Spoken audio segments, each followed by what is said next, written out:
Hello all of you, welcome back to my channel. मैं आज आप लोगों के लिए लेकर आ चुकी हूँ एक कलेक्टिव रीडिंग जिसका टॉपिक रहने वाला है कि आपके जीवन में क्या बदलाव आ रहा है, क्या चेंजेस आ रहे हैं आपकी लाइफ में। ओके, हम ये जानने की कोशिश करेंगे, लेकिन ये रीडिंग जनरल है, कलेक्टिव है, तो हो सकता है कि आपके साथ कुछ परसेंट रेजोनेट करे, कुछ परसेंट ना रेजोनेट करे। आपको ओपन माइंडेड होकर ये रीडिंग सुननी है। ये रीडिंग सभी ज़ोडिएक साइंस के लिए है, हर उम्र के व्यक्ति के लिए है, टाइमलेस है।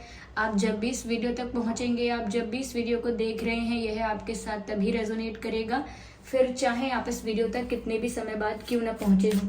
तो आइए देखते हैं कि आपके जीवन में क्या बदलाव आ रहे हैं। Changes that you can expect, okay, changes that are coming in your life. Let's see. Okay.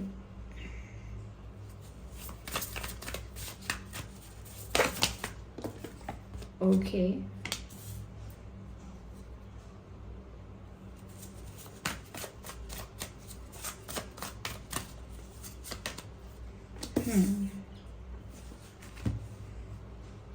Okay. Viewers, सबसे पहली चीज़ जो मैं आपको बता सकती हूँ वो ये है व्यूअर्स कि आप ज़्यादा स्पिरिचुअल होने वाले हो। मुझे लगता है आपकी लाइफ में एक स्पिरिचुअलिटी की वेव आई है, एक ऐसा ट्रांसफॉर्मेशन हुआ है या एक फेज़ ऐसा शुरू हुआ है जहाँ पर आपका इंटरेस्ट, आपका झुकाव आध्यात्मिक चीज़ों की तरफ या आध्यात्मिकता की तरफ ज़्यादा है। एंड फॉर दैट आप बहुत ज़्यादा सोचने समझने की भी कोशिश कर रहे हो कि क्या है स्पिरिचुअलिटी, क्या है स्पिरिचुअल जर्नी, क्या है सोल, क्या है उसका पर्पस। तो कहीं ना कहीं आपका इंटरेस्ट बढ़ेगा, आने वाले वक्त में आपका इंटरेस्ट स्पिरिचुअलिटी में ज़्यादा बढ़ेगा। आप सोल अवेकनिंग के बारे में समझने की कोशिश करोगे, कहीं ना कहीं self improvement and self development के बारे में समझोगे। ये ऐसे कॉन्सेप्ट्स हैं जो आपको अपनी तरफ अट्रैक्ट कर ही लेंगे। क्यों? क्योंकि अब ट्रांसफॉर्म हो चुके हो आप। जितने एक्सपीरियंसेस की आपको ज़रूरत थी एक स्पिरिचुअल जर्नी में आने के लिए, शायद उतने एक्सपीरियंसेस आपको मिल चुके हैं।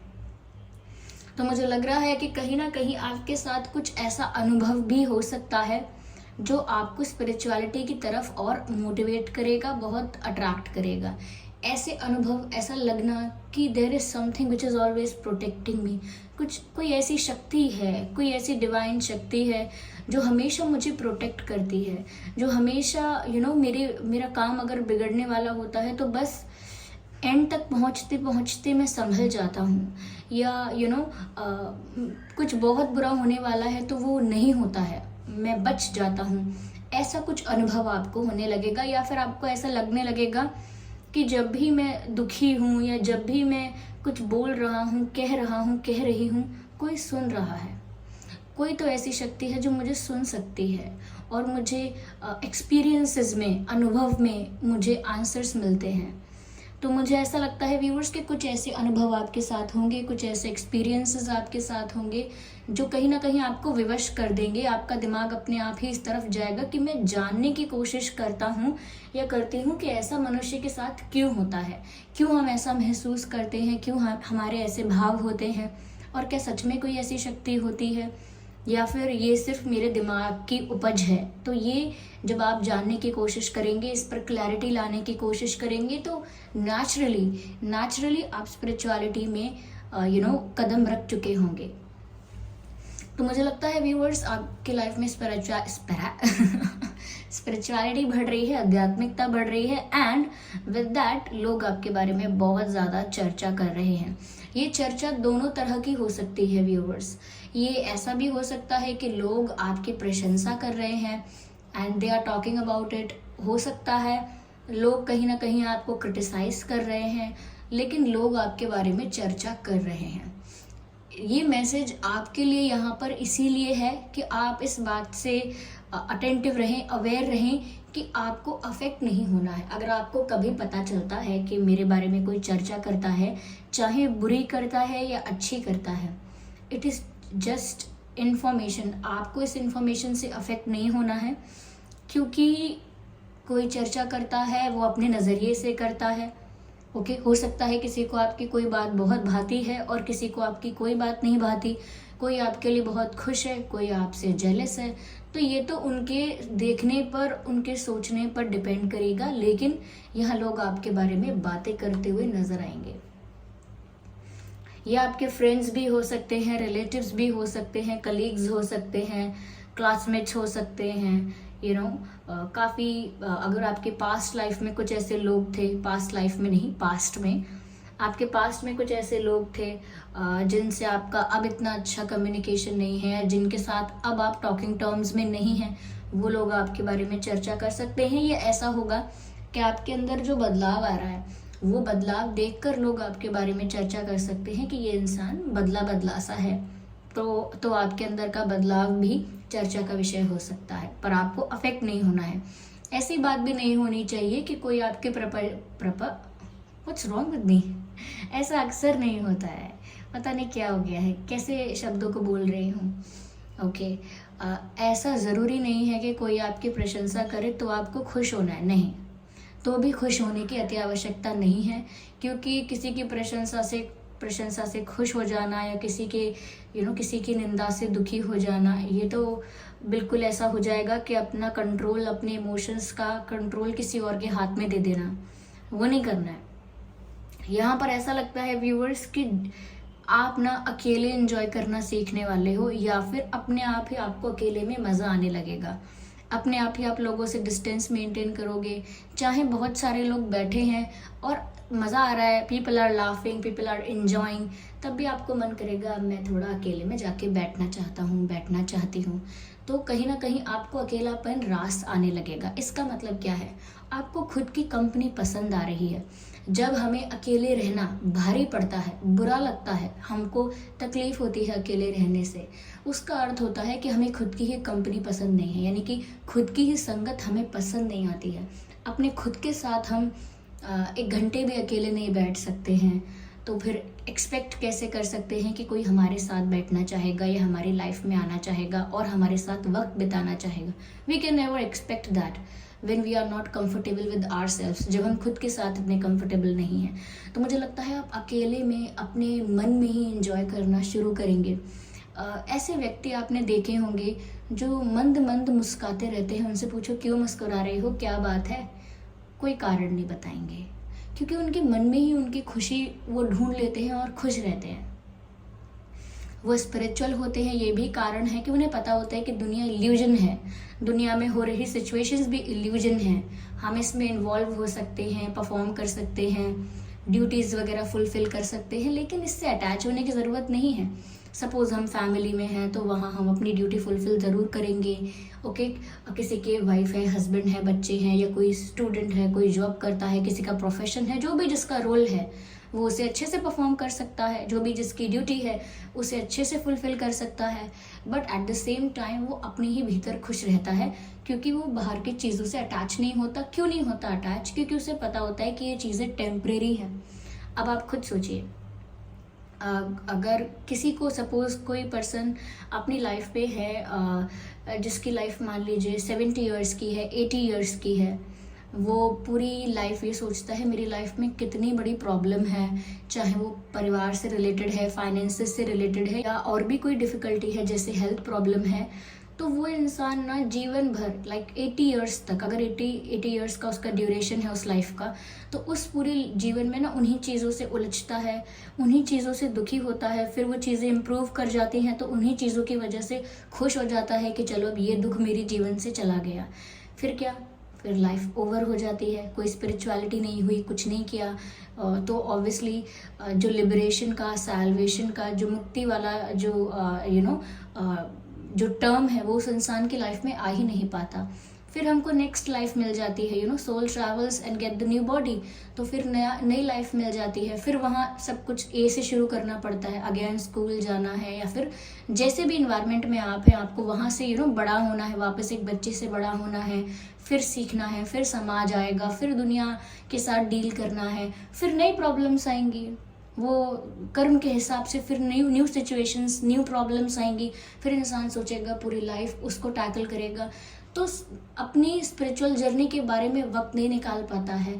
लाइफ टू लाइफ सेम चीज़ें रिपीट करता रहता है, टेंशन भी रिपीट करता रहता है और सब कुछ मल्टीप्लाई होता रहता है। That doesn't make any sense. इसीलिए थोड़ा स्पिरिचुअल इंसान का होना अच्छा है, क्योंकि एटलीस्ट वो जब अपनी लाइफ में स्पिरिचुअलिटी को वक्त देता है, समय देता है, तो उसकी सोल का ही ग्रोथ होता है। सोल की ग्रोथ का क्या मतलब है?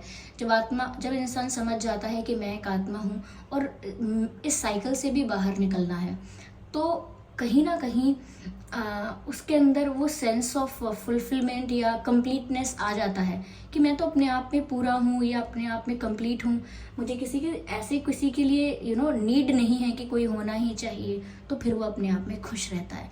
आपके अंदर भी ये बदलाव आने वाला है, that you will be joyful by yourself. ऐसा कुछ नहीं है कि कोई चीज़ आपको खुश करेगी, आप अपने अंदर से ही खुश रहेंगे। आपका नेचर बहुत जॉयफुल हो जाएगा, ऐसा लगता है। You will find happiness in every small things, in each and everything. आप हर चीज़ में ना खुशी ढूंढ लेंगे। पता नहीं क्यों मुझे ऐसा लग रहा है that you are dancing with joy. आप खुशी से झूम रहे हैं, नाच रहे हैं, and you are enjoying. Yeah.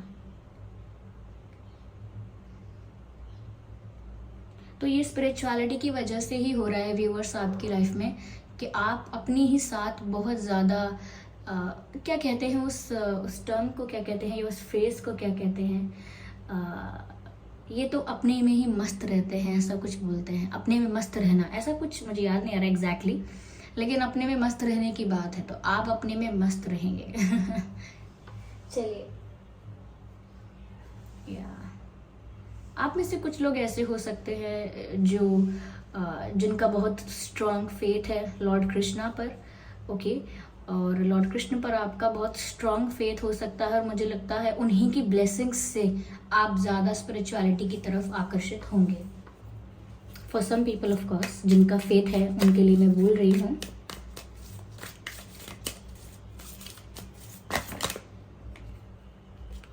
काफ़ी सारे कार्ड स्लिप हुए हैं, मैं शफल करती हूँ दोबारा। सक्सेस, मुझे लगता है व्यूअर्स आपकी लाइफ में आपको सक्सेस भी मिलने वाला है आने वाले समय में। करियर रिलेटेड हो सकता है या किसी और चीज़ से रिलेटेड, लव लाइफ से रिलेटेड हो सकता है, लेकिन सक्सेस तो मिल रहा है। आपका कोई प्लान सक्सेसफुल हो रहा है या कोई सिचुएशन ऐसी है जहां सक्सेस मिल रही है।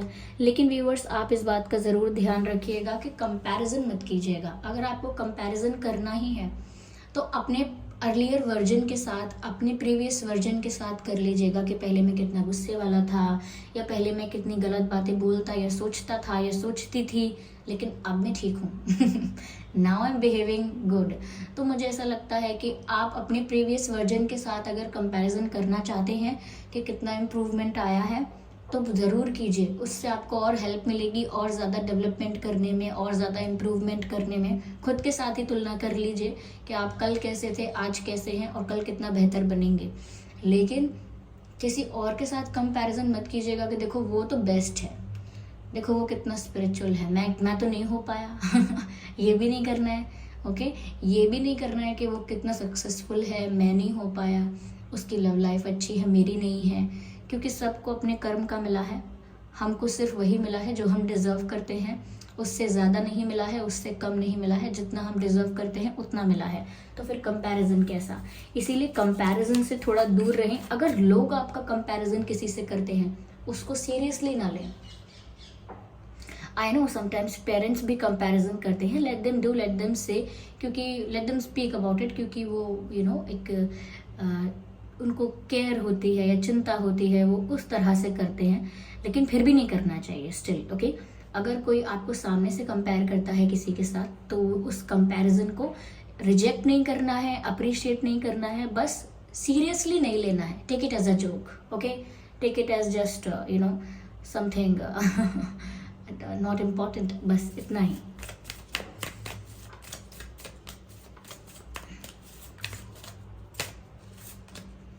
अवेयरनेस, जो कि मैंने आपसे कहा था, मुझे लगता है अवेयरनेस आपकी बढ़ जाएगी, इंट्यूशन भी आपकी बढ़ जाएगी। और ये अवेयरनेस इस बारे में भी है व्यूअर्स कि मैंने कहा ना, आपको अनुभव होगा कि कुछ है आपके आसपास, कोई सुनता है आपको, कोई प्रोटेक्ट करता है आपको, कोई गाइड करता है आपको, और ये आपकी इंट्यूशन से आपको पता चल जाता है। तो ज़्यादा अवेयर, ज़्यादा अटेंटिव हो जाएंगे। एक स्पिरिचुअल इंसान हमेशा ज़्यादा अवेयर, ज़्यादा अटेंटिव होता है, चाहे वो सो क्यों ना रहा हो, नींद में क्यों ना हो, तब भी अवेयर होता है। कई लोग ऐसे होते हैं ना कि अगर वो सो रहे होंगे फिर भी अगर आप उनके रूम में जाओगे या कोई कबर्ड खोलोगे, कोई ड्रॉर खोलोगे और फिर वहाँ से कुछ सामान लेके बाहर जाओगे, तो जब वो सुबह जग जाएंगे तो वो बता सकते हैं कि हाँ, मुझे लगा था कि कोई आया है कमरे में, उसने ये दरवाज़ा खोला है, कुछ निकाला है। उनको समझ में आता है। तो कई लोग काफ़ी अवेयर होते हैं सोते वक्त भी। वो सो रहे होते हैं, उन्हें पता चल रहा होता है कि कोई आया है, कुछ हो रहा है आसपास। कॉन्शियसनेस, ये रीडिंग काफ़ी स्पिरिचुअल निकल कर आई है। अवेयरनेस का कार्ड आया था, अब यहाँ पर कॉन्शियसनेस का कार्ड आया है। ऐसा लगता है व्यूअर्स, जो भी करोगे सोच समझ के करोगे। सिर्फ इसीलिए नहीं करोगे क्योंकि कोई कहता है कि वो सही है या कोई कहता है कि वो काम गलत है या सही। आप अपने कॉन्शियसनेस को यूज़ करोगे कि क्या सच में ठीक है, क्या सच में आपके लिए ठीक है, क्या सच में सबके लिए ठीक है। मुझे लगता है कि कॉन्शियस इंसान हमेशा एक ऐसा डिसीजन लेता है जिसमें कोई हार्म ना हो किसी के लिए कोई लॉस ना हो। यस। और कभी भी कॉन्शियस जो व्यक्ति होता है वो कभी भी पार्शियलिटी नहीं करता है, कभी भी डिस्क्रिमिनेट नहीं करता है, कभी भी अटैचमेंट के बेसिस पर या फिर किसी से अटैचमेंट बहुत है या किसी से ऑब्सेशन बहुत है, पॉजेसिव बहुत है किसी के लिए, इस बेसिस पर डिसीजंस नहीं लेता है। वो बहुत फेयर डिसीजंस लेता है। तो कॉन्शियसनेस इंसान की अवेयरनेस को भी इंक्रीज करती है, डिसीजन मेकिंग को भी बेहतर बनाती है, और थिंकिंग एबिलिटी को भी, रीजनिंग को भी इम्प्रूव करती है। तो व्यूअर्स, ये थी रीडिंग। आई होप ये रीडिंग आपके लिए हेल्पफुल रही है, और अगर इस रीडिंग ने आपको थोड़ा भी गाइड किया है तो वीडियो को लाइक ज़रूर करें, कमेंट करके ज़रूर बताएं। ओके, वीडियो को लाइक ज़रूर कीजिएगा अगर आप चाहते हैं मैं ऐसे ही वीडियोस लेकर आती रहूं, और सब्सक्राइब कीजिएगा और बन जाइएगा हमारी छोटी सी फैमिली का हिस्सा। इस बात का ध्यान रखिएगा कि मैं पर्सनल रीडिंग्स नहीं देती हूँ, तो कमेंट्स में दिए हुए किसी भी कॉन्टैक्ट डिटेल का विश्वास ना करें। चलिए फिर मिलते हैं अगली रीडिंग में, तब तक के लिए bye bye family, bye bye angels, love you all, bye bye, take care.